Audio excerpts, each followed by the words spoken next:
Orange vous présente Yafrika, le podcast de la nouvelle scène artistique africaine. Réalisé par Dana Sayag.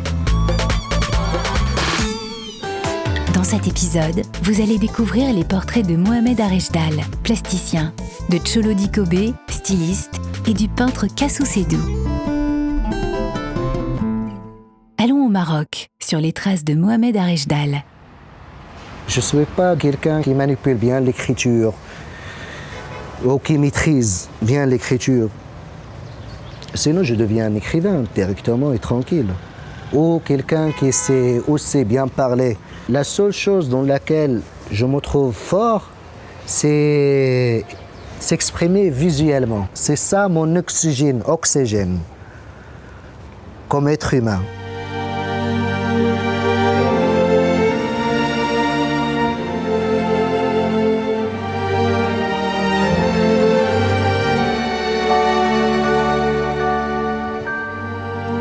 Je m'appelle Mohamed Arejdal, je viens du Golmine et je suis artiste visuel. Je n'ai pas vraiment une méthode particulière pour faire ce que je fais aujourd'hui comme art, soi-disant. Mais le principe, c'est passer par l'expérience de vie. C'est des sentiments vrais avant tout, avant qu'ils soient raisonnés. J'essaie pas parfois dans mes analyses quotidiennes d'aller plus loin. Rien de me focaliser sur ce qui se passe juste autour de moi et à travers moi-même. Parce que je compte sur mes sensations et mes intuitions. Comme ça me regarde juste moi à travers ma première expérience de vie.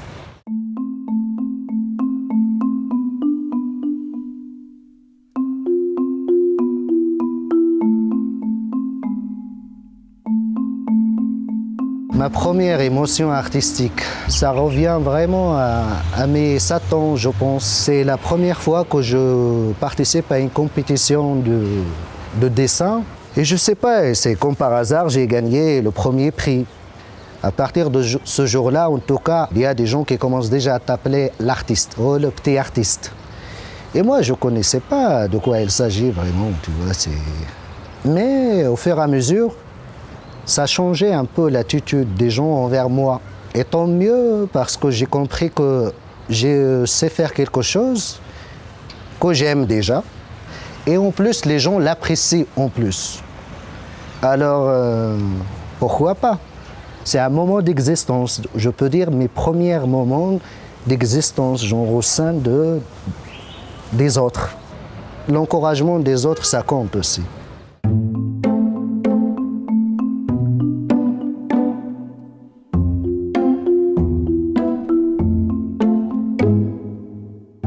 L'installation que j'ai intitulée Idéologie, j'ai la conçue par rapport à mon point de vue, par rapport à la religion. Mais la religion qui me regarde moi à travers l'exemple de l'islam comme système aussi social. La religion, c'est quelque chose qui peut rassembler des gens, mais s'ils sont rassemblés, c'est pour se différencier aussi aux autres qui ne sont pas religieux. La règle basique, le nous et les autres. Et ça, à travers la religion, ça prend une dimension parfois chargée de la haine envers l'autre. Au sein même d'une même société, tu vois. Ces cases-là, c'est quelque chose d'étrange. Et j'ai compris que c'est un objet qui n'a pas existé.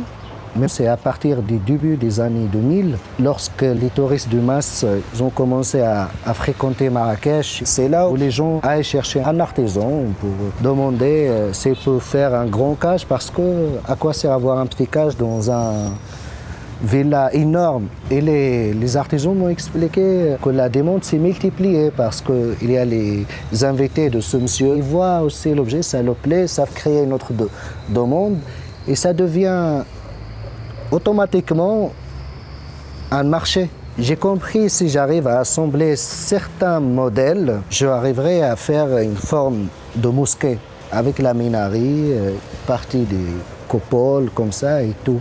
Normalement, une cage est faite pour un oiseau, même si je suis contre, bien sûr, mais ça me parle plus. Déjà, la notion du cage, l'objet du cage et l'oiseau, parce que ça traite la question de la liberté. Le pire, c'est qu'il y a des gens qui préfèrent vraiment la cage aussi. Même tu le fais sortir de la cage, c'est là où il va mourir. Par force de croire que c'est comme ça que ça se passe la vie. Look at her with the fur, I concur. Making all of us lust, speaking with a slur. We on a different block with a different kick to rock. Peep the dress sock, peep the stock. Wall Street don't stop. Got big money, paper chasing, paper growing, rings glowing, necklaces showing, dividends flowing. Don't know, start knowing. It's your bro and Mr. Sullivan. Get the guap, brother man. We the other men. Call your brother then, call your mother then. I'm the father of the moves you're trying to make. Don't bother with your easy bait. You an easy take. Escalate my verbiage elevate all the way to. Yeah, feels good. The good life. Yeah.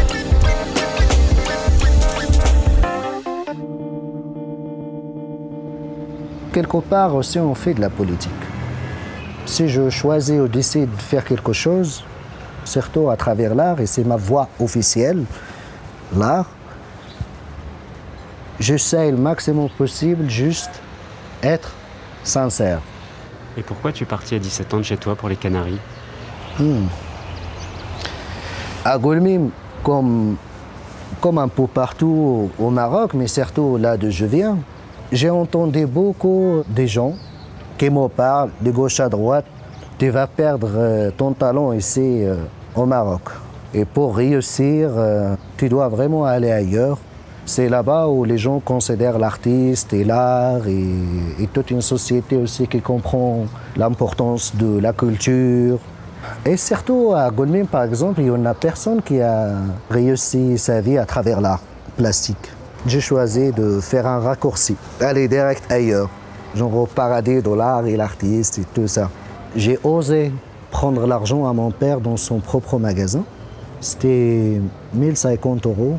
Et finalement, je suis allé chercher un ami pour lui dire au revoir. Il m'a dit, tu ne vas pas me laisser, je vais t'accompagner. Et on est parti. On n'avait même pas 18 ans. C'est vrai que ça fait peur comme expérience, hyper peur.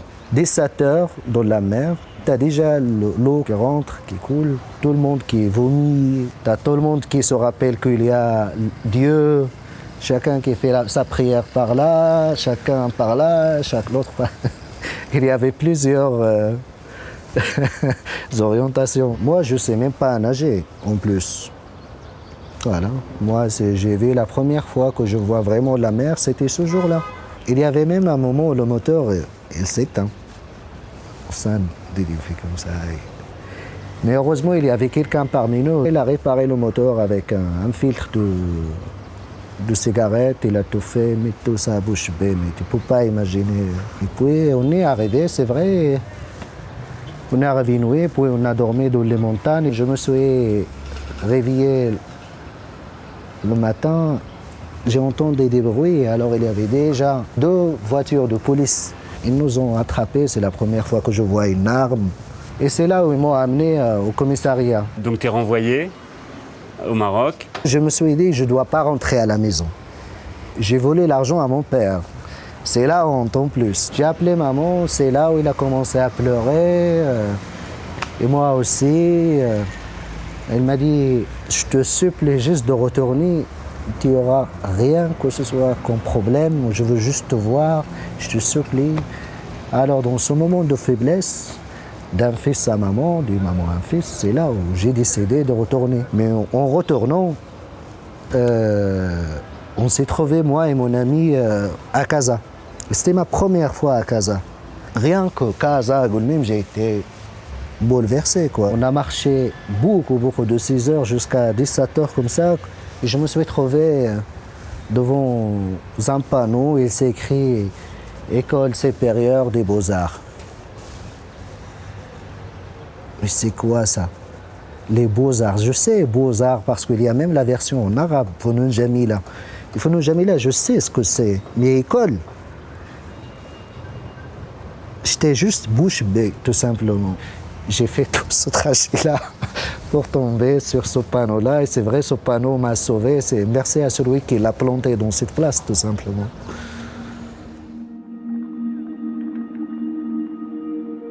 qui tiendra l'Afrique, tiendra le ciel. Déjà, le titre, c'est vrai, il a son poids. L'idée est venue même de ce que l'a évoqué Lénine à l'époque de la Corse vers l'Afrique. C'est l'époque où ils ont vraiment tous venus, les 7 pays coloniaux, pour exploiter l'Afrique. Et ça continue encore. Il a dit qui tiendra l'Afrique, tiendra le monde. Et moi, par réflexion, bien sûr, visuellement parlant en lien avec l'œuvre même, j'ai changé le mot monde par le ciel. Et pour évoquer deux notions, le ciel est partagé par tout le monde. Et deuxièmement, une dimension d'espoir qui est tellement ancrée dans ce continent. Si je n'étais pas artiste, je serais aussi artiste. J'ai pas le choix, c'est pas... Tu vois, même c'est pas d'une façon ou d'une autre, je le serai. Je fonctionne comme ça. Je peux pas être autre chose.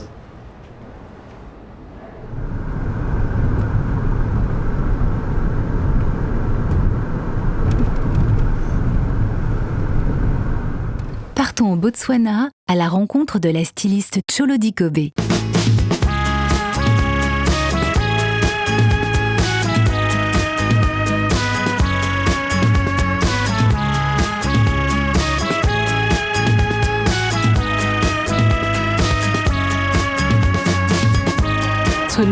Tcholody Kobe. Je suis modéliste.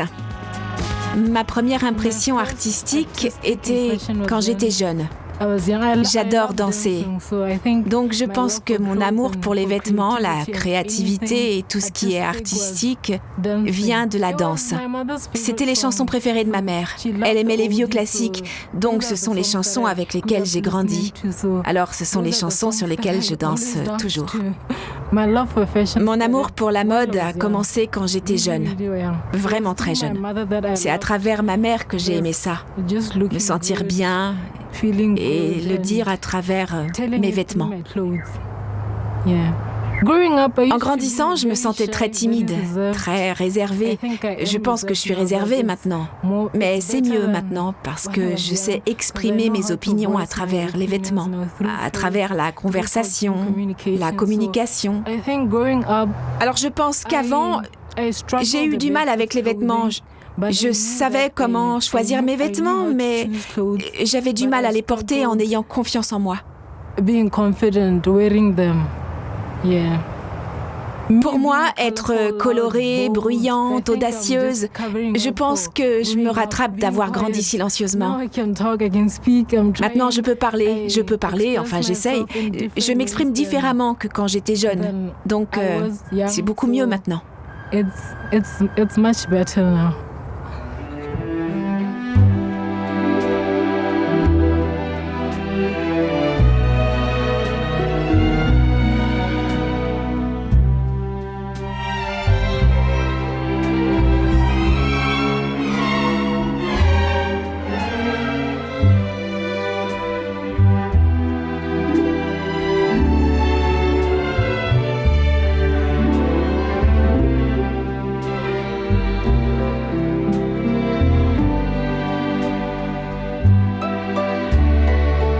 Je vois une jeune femme très passionnée, très douée, très créative, africaine, forte, amoureuse de la passion, audacieuse, qui n'a pas peur de se démarquer de la foule. J'ai toujours été réservée, mais pour une raison quelconque, je sais pas, mes vêtements sont tout simplement trop voyants, trop excessifs, voire même éclectiques. J'ai donc toujours été créative et passionnée, et j'aime m'amuser, ouais. La marque est désormais Koi Exclusive. Je suis toute seule à gérer une entreprise qui propose des services de vente détaillée, le stylisme, le design. C'est pourquoi j'ai un terme large pour ça. Et c'est ce qu'on appelle le stylisme de mode. Il s'inspire de ma culture africaine, d'être africaine et du peuple Khoisan, qui est considéré comme le premier peuple sur Terre. C'était des chasseurs-cueilleurs, donc ma marque consiste à acquérir de nouvelles choses. à rechercher des modes singulières, des idées exclusives sur la façon de les présenter au monde. C'est comme la nature, il s'agit simplement d'être la première dans tout ce que vous faites, d'avoir la confiance nécessaire pour le faire et de simplement viser à être le meilleur, que ce soit dans la vie ou dans les affaires. Tout m'inspire. L'art, la musique, le monde occidental, l'Afrique, juste la vie en général. La douleur, la tristesse, le bonheur. Ce qui est amusant, c'est que je rêve toujours de mes créations avant de les faire. J'en rêve toujours. Je vais dormir et ensuite, j'ai une vision. Puis je me réveille, je l'esquisse et j'essaie de le faire le lendemain matin. J'arrête jamais de penser. Je pense que l'origine de mon inspiration commence toujours par la maison. La maison, c'est mon Botswana. J'aime vraiment mon pays, j'aime l'Afrique dans son ensemble, mais mon inspiration, elle vient du Botswana, mon pays, au sud de l'Afrique.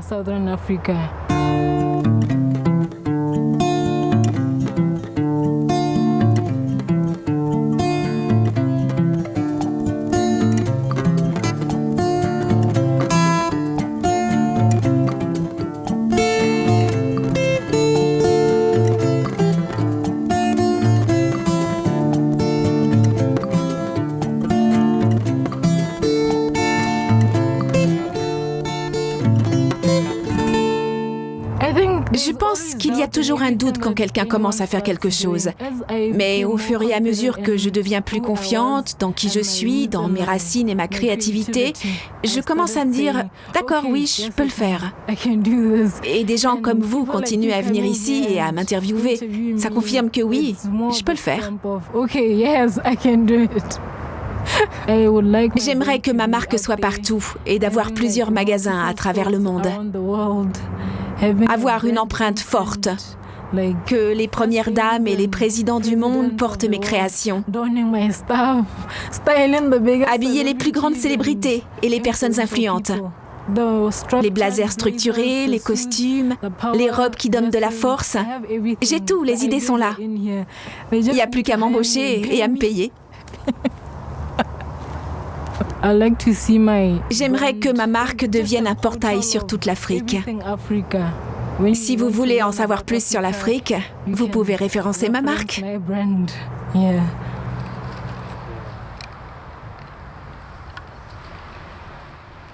Cap sur le Sénégal pour découvrir le peintre Kassou Sédou.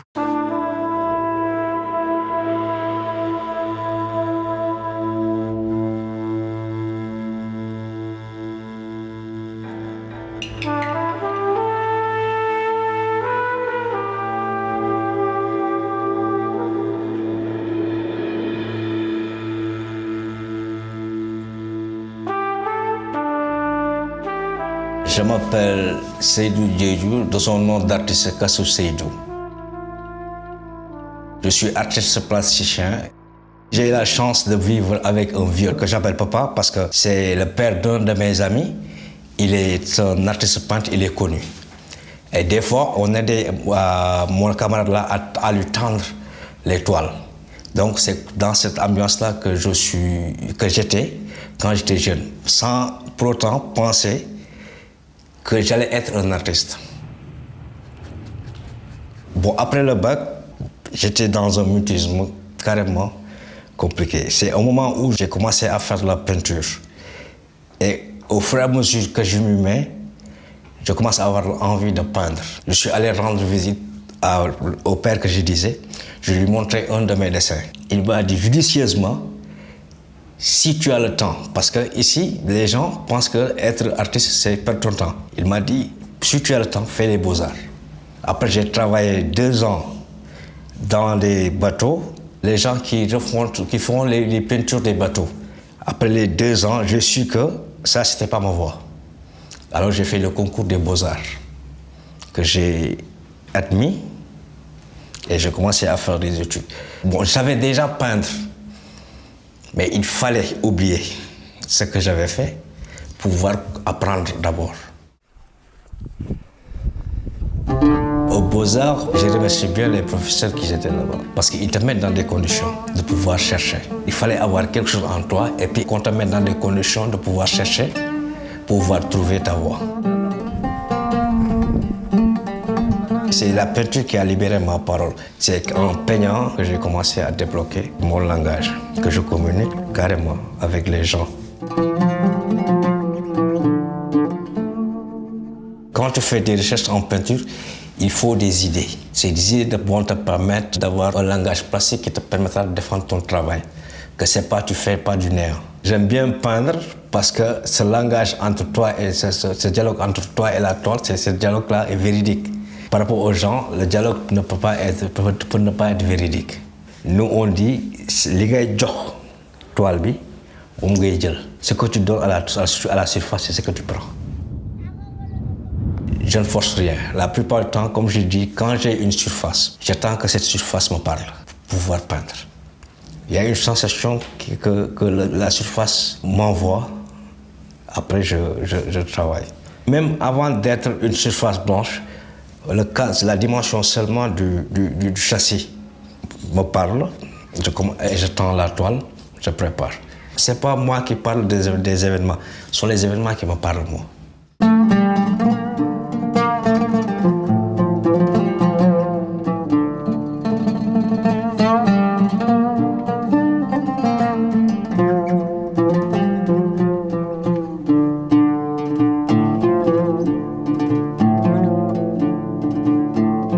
Par rapport à la situation géographique que je vis, je suis au Sénégal, en Afrique, je veux partager moi ma tradition. C'est pour ça que j'ai commencé à faire des recherches sur l'art africain. C'est pourquoi on voit dans mes œuvres des statuettes, des masques, et ainsi de suite. De mes recherches aussi, j'ai compris que l'écriture est une ligne qu'on a déformée pour former les lettres. Par exemple, si on veut écrire un A, il y a ce mouvement de ligne déformé pour écrire là. C'est de là où c'est venu le concept de l'écriture. Tout est écriture. Même une éducation est une écriture. Ce qu'on t'inculque est une écriture qui va te façonner. Et ça va déterminer ton comportement par rapport à la société.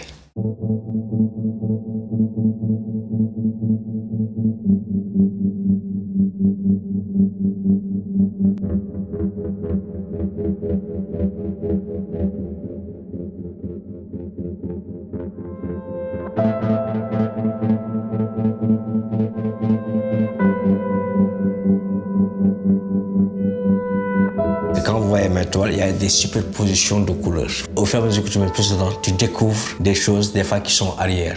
Il y a un critique qui a dit, c'est comme un grillage que je mets sur mes formes.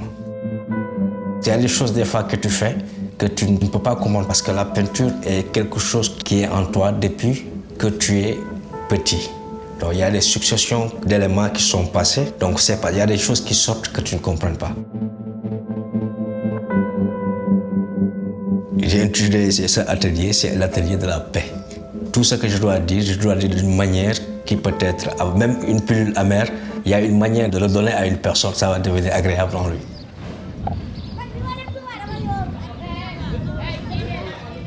Moi, j'ai acheté ce terrain-là à cause d'une petite forêt qui était là. Mais malheureusement, quand j'ai commencé à travailler réellement le bâtiment, j'ai vu qu'ils ont déraciné.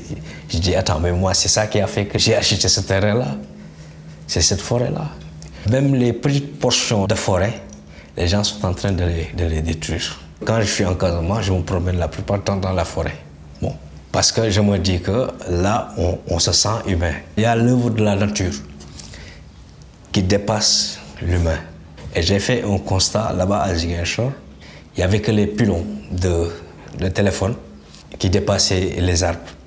Mais il n'y a pas de bâtiment qui dépasse là. Parce que l'homme, en tant que tel, quand il fait des choses plus grandes, il se glorifie.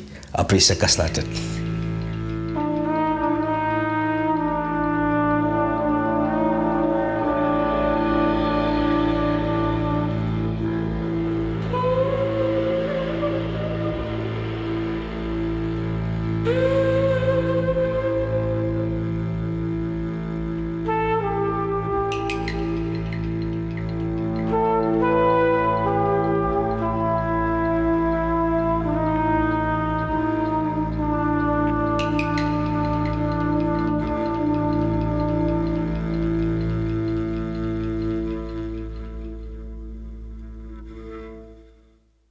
c'est là où il y a la concentration de personnes qui des fois qui me dérangent. Et ici, ce sont les oiseaux qui me réveillent. Je sais que ça ne va pas durer, parce que les gens vont bientôt construire. Et peut-être aussi, avant ce temps-là, j'aurai un atelier en Casamance, dans la forêt. Peut-être. Parce que j'y pense. J'aime trop la solitude. Oui, ça c'est vrai.